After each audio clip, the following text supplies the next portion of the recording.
Professor Dungeon Master asked, and I'm going to try to deliver a topic today on Rorschach from The Watchmen.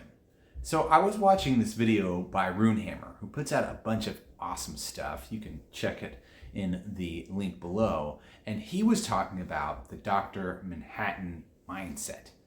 And Professor Dungeon Master left a comment asking for a Rorschach one. And I thought, well, I bet I could do that. I bet I could talk about Rorschach and how sort of that idea can be applied, thought about, added to the tabletop role-playing hobby. And there are two big ideas I came up with that I want to share with you in this video. So to kind of give you some background, Rorschach test is where you have an ink blot and you show it to someone and you say, what do you see? And they just describe the things that they see. And everything that they see is informed by who they are, and it gives the psychologist something to work with, something to go about. How they interpret these images tells us something about who we are. Now, I'm no psychologist, and I have no idea how they can be used. But anyway, the concept is everybody looks at these ink blots and sees something different. And I think this is true when you're sitting at the table. When you're describing things, everybody has a different mental image in their mind. Even though the words are said the same way to everyone who's hearing it, we all have these filters. I mean, nobody actually sees reality. It's too much. There's too much information. You have to block out some of it because you cannot process everything that actually enters into your perceptions. And even beyond that, you don't even perceive everything. You don't hear all of the range of sounds or smell all of the smells or sense all of the light. I mean, it goes beyond that, but you can't process all of the information you can perceive, and then there's stuff you can't even perceive. So my point is, I'm sorry, I got a little sidetracked there.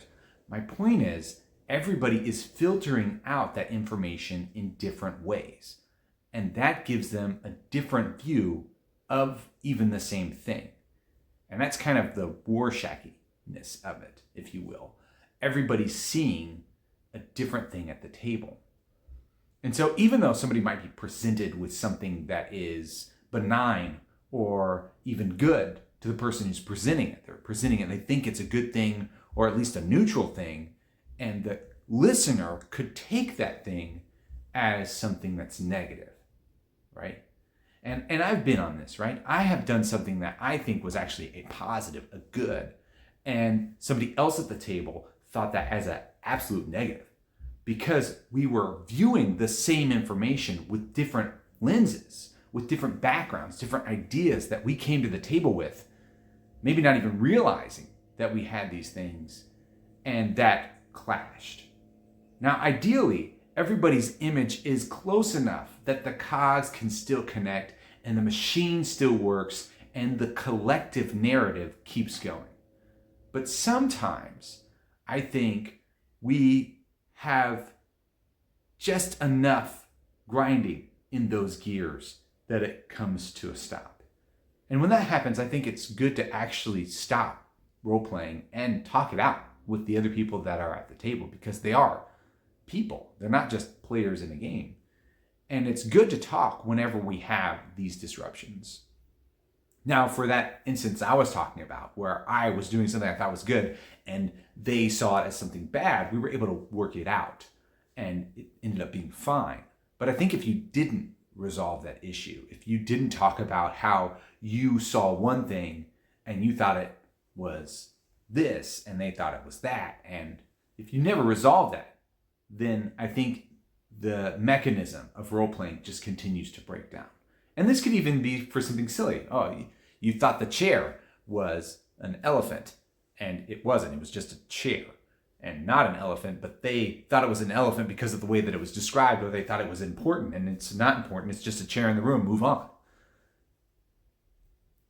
So I'm going to move on now and talk about the next thing. So like the first, again, to summarize, is that everybody at the table is coming to the game with different backgrounds and different viewpoints.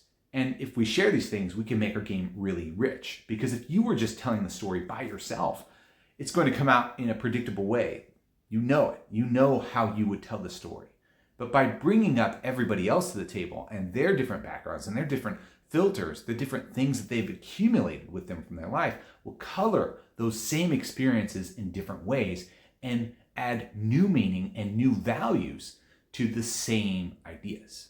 So in that way, it can be really powerful and really beautiful and something that we're all looking for. And you should try to highlight and listen to the different ways people are describing the same thing that occur in your game. The second thing I want to point out is if people can do this in real life, then they should be able to do it in the fantasy game too. If the heroes do something they think is super awesome, well, maybe not everybody in town thinks it's super awesome. Maybe there's a spin that they can take, or maybe they view it as a negative, because not all positives are positive for everyone around. I mean, look at the lion eating the gazelle.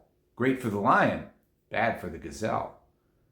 And so you can look at this as well when you're being the referee and describe how the character's actions influence people different in different places, right? If they saved the city from burning down, that's great for the villagers, but maybe the orcs are upset because they were trying to take over the town. Or maybe the druids who want the town to go away because it's blocking a certain waterway and polluting the river downstream. That could be an issue. So anything that the players do should be reflected upon by NPCs. That's sort of their role, is to be a reflection to the players of their actions. Some of those NPCs can give them as positive reflections. Hey, thank you for saving the town. And some could be negative. Why are you letting this town continue to pollute our water supply? Right? So try to reflect as the referee. Reflect not only positive things, but also negative things. And that could be of the same action. They could be positives and negatives of the same thing.